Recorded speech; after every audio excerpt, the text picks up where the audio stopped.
Now may just be the best time to play Path of Exile 2 once again, and that is because of the latest buff to loot, allowing you to actually get rewarded for your time when you do jump in to Path of Exile 2. So loads of people left with the release of the new Dawn of the Hunt season very quickly, finding that the overall grindiness and general loot and the thrill of when you're running through your end game content just was not there.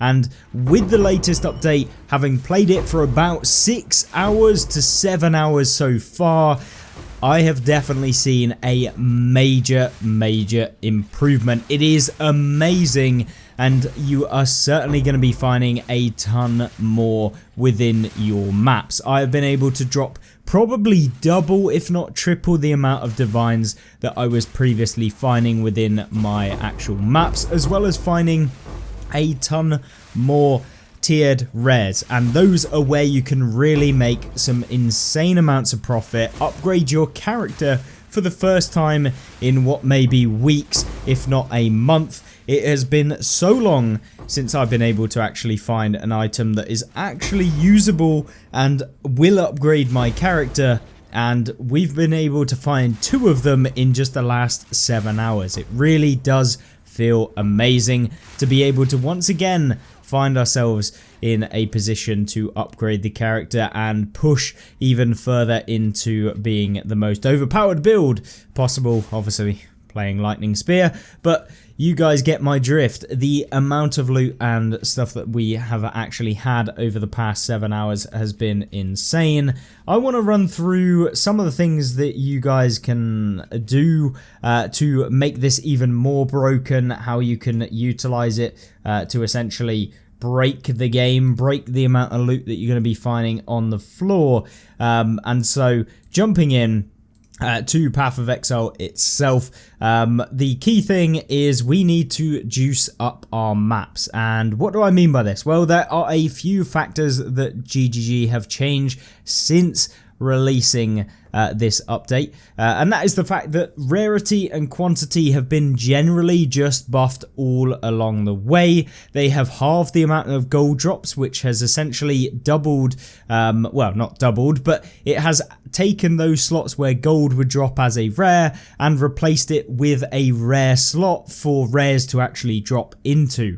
And so whilst you might think, well, okay, the gold drops have now halved, so I'm not going to get very much gold. No, they've actually doubled how much gold actually drops in those drops of gold that you do find. So essentially you're getting the same amount of gold, but just now have more open slots for both currency and also getting yourself rares. So this has enabled you to get more quantity of items found within your raids as a baseline, just your general amount of items, not even relative to quantity of items found as a percentage bonus. So this has allowed for more rares, which of course more rolls of the dice to be able to get those high tier currencies, is also to be able to get those high tier rares. Tiered rares have also been buffed, so tier 2 rares are now seen more often within all of your maps, as well as the fact that those tiered rares are better now because they have had their modifiers changed when you do actually pick them up. It's meant that I have been able to actually pick up some really nice stuff that I've managed to get. So for example, I believe we got this quarterstaff, which I found off of the floor, and we managed to get a 700 DPS, I believe, so 702 physical DPS quarterstaff off of the floor, of which we could whittle even more if we wanted to, getting rid of the 8 mana or 18 mana per enemy kill. We could get rid of that and then replace it with something else, as that is the lowest level modifier on the quarterstaff as it currently stands, which is really big, and so yeah, it feels very nice to actually have that. We could even then divine this to increase the DPS even further should we want to do that, but it is like a very high tier item that we did find just simply off of the floor. And then alongside that, we also got this energy shield helm, which has 522 energy shield. Obviously, we could re-roll the lightning and also the chaos resistance on this to get even better rolls. I believe that the crit hit chance is probably the one after the lightning res, depending on item level. Haven't checked it entirely, but the lightning res is the first one that would be removed. So maybe when it comes to upgrading our current helmet in the game, we will remove the lightning res using a whittling and then essentially go ahead and try and get even more items when it comes to this tiara. Obviously, this is not a max rolled by any means. You can get even higher, but rolling both the increased energy shield and also rolling the tier 4 hybrid alongside the flat energy shield has allowed us to get this one, which we will probably put over our current one, which focuses on crit hit chance, rarity, and then of course a little bit of energy shield added on there. So this is actually pretty decent because we wanted the extra rarity. So that was like a max rolled rarity helmet that we found. And so, yeah, it was a pretty good for getting us the rarity, but in terms of build wise, it isn't very good, and we would definitely want to change that. So yes, that is a couple of things that I found. We have found some pretty decent kind of chest pieces. I've managed to get myself a 2,300 armor chest piece that we did manage to get, and then we corrupted it for a additional socket, which was pretty lucky, but at the same time we've been able to really grind out a ton of gear that we found during this last time. So that is the tiered res. That's what you can achieve when you're running through. Obviously, divine wise, we've been able to get a ton of divines. Our exalts we're using quite often because there's so many good pieces of gear that you're wanting to check throughout the maps that you're doing. But strategy-wise, we are using the Grand Project Precursor tablets. This is the most efficient, fastest way that you could possibly grind through your maps, and there's one particular reason for that. It is all maps in range can be accessed, regardless of what the 12 maps in range are irradiated. You know, it doesn't actually matter whatsoever with regard to that. Now, you might be thinking, okay, so only 14 maps can be accessed. No, it is the entire range of whatever tower that you put this into, which allows you, if we go to our map device, for example, and we did a video specifically breaking down the most meta way of going through this. But essentially, we got this lost tower. It has the range and radius that you can see when you do highlight it. So if we click on it, you can see the circular area of which this is affected. Now, this would be a terrible tower to actually use this tablet on because we've used the tablet on the adjacent one and it's not far enough away whereby the new area is going to give us a whole lot of new maps. So I wouldn't actually use it here because it's kind of central to where we've already used these tablets. But the effect of the tablet, as you can see, is that we can pick any of these maps, whichever one we want, which means you can get rid of any of those terrible, and I mean terrible maps that you absolutely hate playing, the ones that are maybe not good for your build, maybe are absolutely diabolical for loot, maybe they're terrible for using breaches or whatever, and so you're trying to stack out and be the most efficient as possible when you do your mapping. So that is why this tablet is crazy good. And what's even better is they're not mega expensive. They are expensive. They were about 50 to 70 exalt when I was checking the price when I bought quite a few of them. But in terms of why I also bought these and how you can make your money back doing them, it is to do with, of course, the citadels. And the citadels will pay for every single one of the times that you use it, because when essentially you can find citadels within about 2 of these tablets, maybe 3 at a push. But the price of the citadel fragments, if we go over to Alva, is going to cost you roughly a divine per one was what it was previously. So you can see 194 exalts for a weathered crisis fragment, or essentially 1.21 divines. So being able to get yourself essentially enough money to pay for 2, if not 3, of the actual tablets themselves. And remember, when you are running those citadels, you can have double drops of the fragments, which means you can get double the amount of fragments, which means double the money, and so you can pay for using them whilst juicing up your maps mega quickly. And by how fast? It is essentially within about 4 maps that you actually have to run in order to do this, you can maybe juice up about 70 maps, if not more.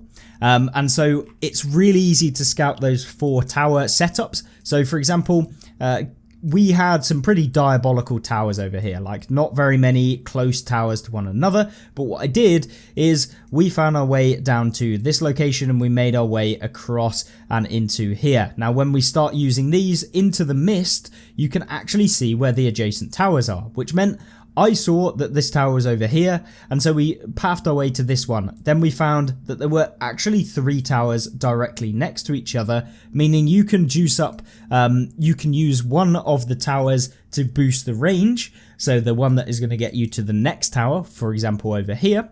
And then what we can do with the other 2 towers is boost these with 3 precursor tablets, all with quantity or rarity. So you can see we actually boosted it with rarity, so 30% increased rarity of items found on these areas. And if you find the overlap zone, 7% increased quantity, 30% increased rarity on the maps that we're running in here, so on all of them. And so you can find those 3 tower setups, and sometimes you can even find those 4 tower setups, which is even more broken. And of course, you can then juice it up with rituals, or you could fully stack out one thing like Breach, for example. And the Breach at the moment, since the patch, is really, really okay.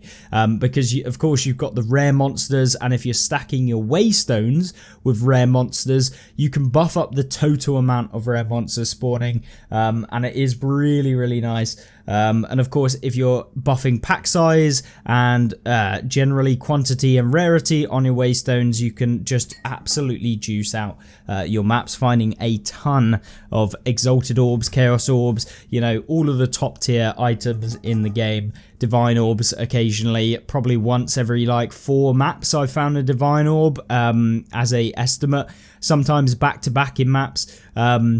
And sometimes 2 in 1 map, which was pretty crazy since the update. And that is, you know, within 7 hours, I've probably made more divines than I did in like 3 days of playing a lot. And I mean like 10 hours a day. So yeah, really, really nice in terms of how much currency is actually dropping since this update. And it is not overly too much. It is a nice region where you can actually start to craft your own items without having to, you know, spend hours on the trade market trying to make money. That way you can actually just play the game and start to make stuff yourself for your build. And this update, specifically if you're playing solo self-found, is going to probably be the best update you could have possibly hoped for, because the amount of currency that you'll be finding, the amount of tiered rares that are actually good because of the modifier change that they made, whereby they have a better weighting on essentially the top items, like the good modifiers. When you have like tier 5 rares, for example, will have good modifiers generally compared to what they had previously. Like the weighting of getting those better modifiers is better. As well as the fact that rare chests are actually worth opening now. You can find currency in them. They've buffed the item rarity and the quantity within chests now. So when you're running past them, if you see a magic chest or a rare chest, definitely actually go to it and open it, not just run past it. It has currency. I found good currency in there. I found good tiered rares within those. Each chest now actually spawns a rare item, so it will have a rare item guaranteed in it, alongside strong boxes. Now, strong boxes are a bit of a funny one because, of course, it takes time for you to actually complete it to get the rewards. But the key thing about strong boxes for me actually being usable to a degree, I'm not saying you should always do them. Sometimes they're just a pain, but essentially, you can buff them completely. I would 100% invest the entire Exalted Orbs, Regal Orbit, Augment, Transmute, all of it until you get the maxed out stacked one, because you can get quantity and rarity at the exact same time alongside rare monsters spawning in a pack. So those rare monsters are what it's going to be able to make you the money back, and then you get a free slot machine at getting good tier rares as well at the exact same time. And depending on what strongbox you're using, if you're using the researcher strongbox or the ornate strongbox, you can get some pretty darn good stuff out of those as well with regards to currency, and of course jewels and stuff like that as well. So really nice in that department to actually be able to feasibly do a strongbox without feeling like you get like one magic item, having spent, you know, a minute and a half taking out 20 packs of monsters just to find one magic item dropping. Now it is guaranteed rares. They're the same as chests, and they have good items in them. The rarity and quantity is much better.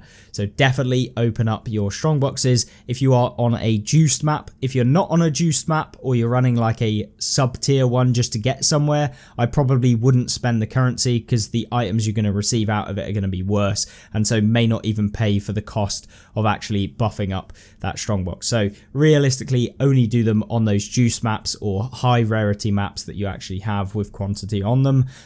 So yeah, those are those. In terms of the other things, Asherzz spirits, actually worth doing now. This was something that was completely pointless in almost all of the maps that I had previously done, but the spirits themselves are actually really good, and you essentially want to follow them, get them. Don't take out any of the monsters that they do touch, because the more monsters that they influence as they go towards the rare, the better the rare drop is going to be when you do take them out. So essentially you got to play that little bit of a risky game. Obviously you can take them out once they've been influenced, but yeah, realistically you want to be doing your Asherzz wisps when you are running in, and if you can get them to actually go into a boss, that is amazing as well. So you can take out all of the rares individually, do the wisp if you've got a boss map, and the wisp will go to the boss, and that is going to buff up the boss loot massively. So definitely think about doing that if you're in your maps, but don't spend too much time thinking about it and planning it all out. Just go for time efficiency. If it happens, it happens, and if you can focus on it whilst doing everything else, then that is what you should do realistically. But yeah, that is kind of my strategy. In terms of actually getting yourself some juiced waystones, what you want to do is make sure that you do actually collect all of the normal items. Do not augment them, do not transmute them, do not use regal orbs on them. If they are a normal white map, you want to be using your Omen of Sinistral Alchemy, which you can activate by right clicking on it, finding yourself a stack of orbs of alchemy, and then going through all of the white tiered ones, which we can actually go and do just as an example. I can buy some here, and then we'll just reforge these into a tier 15 real quick. And so what we do is essentially grab our white tier 15 waystone, turn on our Orb of Sinistral Alchemy. This gives us the maximum number of prefix modifiers, which results in one suffix, so one negative modifier. So we do that. You can see we've hit gold, rarity, and pack size. Rarity and pack size, very good modifiers to have, and these are actually, the pack size itself is actually a very good roll of pack size that you can get on there. But ideally we want quantity and rarity instead of the gold, and which is a hybrid, and then hitting the rarity and then some form of pack size or rare monsters. That's the ultimate waystone, but this one I would actually use when we're running.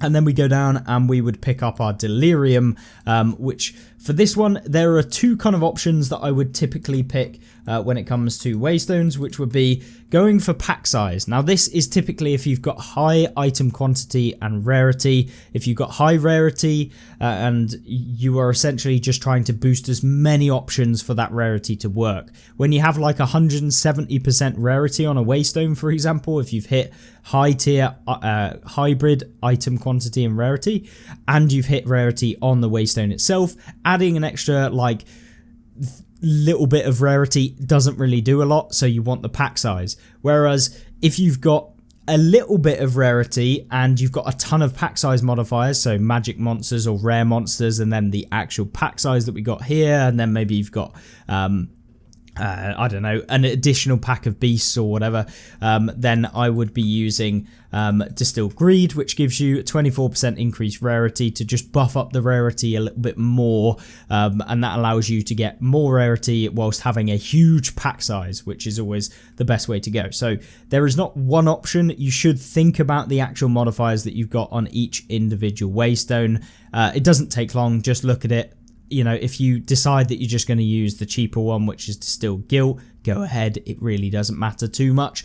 But in terms of maximizing the best waystones, that is what you can do. And then, of course, we could instill this one. We will actually put pack size on this one. And there we go. And then what you can do, but it's a bit risky, is corrupt it. Obviously, corruptions can remove all of the negative modifiers and replace it with positive modifiers. This is really only something that I would do if I get a horrific waystone, when I'm actually juicing it up using transmutes, regals on like a magic waystone that we find, and it ends up getting decent items, but maybe has like crit damage bonus of like 400% on monsters. It has temporal chains or whatever, and then I just YOLO it with a Valorb, and then it may actually end up getting all positive modifiers. So you can end up with a waystone. We may even have one for an example in our juiced maps. Hopefully, where are we going to find one? There we go, this one. So on this one, you can see we have got all positive modifiers. We've got, what, like 6 modifiers that are all positive. Rarity, number of monster packs, magic monsters, rare monsters, pack size, and gold, which is a perfect waystone. This one would be for your most juicy map you have found. Maybe a 4 tower map in the center where it all overlaps, where you've got like a nice map, something like a savannah or a steppe or something like that. And that is how you can kind of really juice up these maps, make use of the best waystones when you have the best map. And of course, you can also corrupt them and get a tier 16, but the chances of you actually getting those and the quantity of normal waystones that you're typically going to find if you're running tier 15 maps with good rarity all of the time is very low. You're typically finding waystones that have already been rare, or you're finding waystones that are magic. You very rarely now see normal waystones unless you've got lower rarity, or you're just kind of running through maps with like waystones with no rarity on. So like maybe a magic waystone that you're running just to get somewhere. That is kind of what I do when I am, you know, trying to get to the next tower if there isn't a tower directly in range. So let's try finding an example. So this one here, you can see that we wouldn't be able to hit up this tower over here. We would actually probably be 1 or maybe 2 maps away, which is fine. That's kind of perfect because yeah, it's not too bad. So on those 2 maps running to this tower, I would run like a basic waystone, like a 1 prefix or 1 suffix waystone, just to enable us to get lower rarity and quantity, to be able to then hopefully find when waystones drop that they are lower rarity waystones, so like your basic waystones on there. So that's something that I would kind of add in to this whole guide. But that is generally what I have been doing. It's worked out amazingly. I've probably made, like, if we total all of the items that I found, probably like 150 divines. But that's mainly because of the items. We've got super lucky with some of those items that are like once in a blue moon, but we managed to get 3 all in one go, having not got any items that have been actually decent. But in terms of currency that we found, probably in the region of about 10 to 15 divines worth of actual currency that we found since the update. Lots of chaos orbs, lots of regal orbs, a ton of exalted orbs, and then yeah, like 5 or 6 divine orbs since the update actually went live, maybe 7 or 8, I can't remember now. It's been quite a few. Lots of orbs of chance and orbs of annulment. These were mega rare before this patch. They have been definitely actually dropping.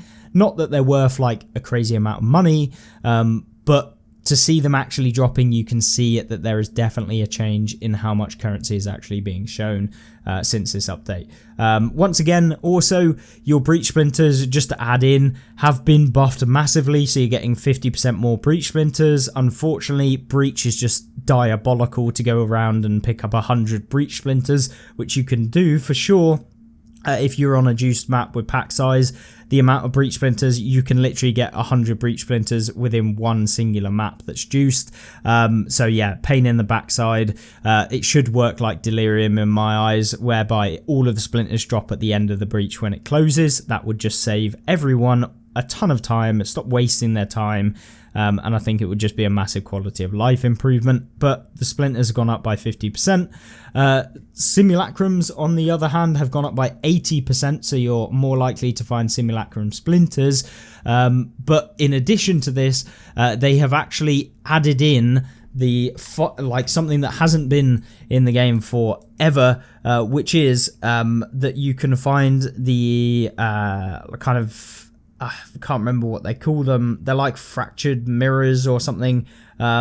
But essentially you can actually walk into them and they spawn a ton of, so Delirium Fogging map spawns 50% more increased fracturing mirrors. So when I go ahead and actually finish off Simulacrum, because it was just a pain in the ass before, is you can get fracturing mirrors which spawn monsters. So essentially walking into them will spawn like, I don't know, 10 delirious monsters, which can improve your reward progress quite a lot. So yeah, you can get 50% more of those, which might actually be worth doing. I am probably going to drop off the random instilled emotions off of my waystones because sometimes you can get like annoying ones that, although they are good or valuable, can be a little bit annoying, because I just want to have like the basic waystone so I can do what I want to them without having one modifier on the on the instilled emotion that I don't actually really want for that waystone. So I am going to go ahead and remove that, and I'm actually going to replace it with the fracturing mirrors, so we just get more monsters in R1, so we can get even more splinters dropping. But I should go ahead and finish off the Simulacrum tree. Rituals have been really, really good. They've increased the chance for audience with the king from this patch by 50%, so you should see it 50% more. And if you're buffing it with He Approaches, you can get an additional 30% increased chance for audience with the king. So I have found about 2 since the patch went live, which is great, alongside quite a few omens. Breach, we went for Crumbling Walls for the chance at that 10 breach map, which would be crazy in terms of the loot. You could probably come out with like 3 breach splinters worth of or 3 breach stones worth of splinters with a 10 map. That would be rather ludicrous. And then of course just monster density, and we also went with the grasping hands just for more mob spawning. And then the expedition, really worth doing. They've added you find more stacks of the exotic coinages. You're finding that there is going to be more artifacts dropped in your maps, as well as they have buffed those with expedition. And so with this one, we just went for the extreme archaeology to get that massive radius, so we can just place down one and not have to worry about going around and spending time. It's just personal preference. You could get rid of this if you didn't want it, but definitely detailed records to get more expedition logbooks. In the last, so far, we've been able to grind out like a ton of expedition logbooks. I need to go ahead and actually go ahead and get my final point for the boss, so I'll go and do that at some point soon. But that is kind of it with regards to my strategy for grinding out since this season. Not a huge amount has changed, but yeah, if you enjoyed this video, make sure to like it. Of course, subscribe down below if you want to see more Path of Exile 2 content. And yeah, good luck grinding out. Hopefully this strategy helps you and will get you to those juice maps as quickly as possible. And yeah, thank you very much, and I will see you there. Goodbye.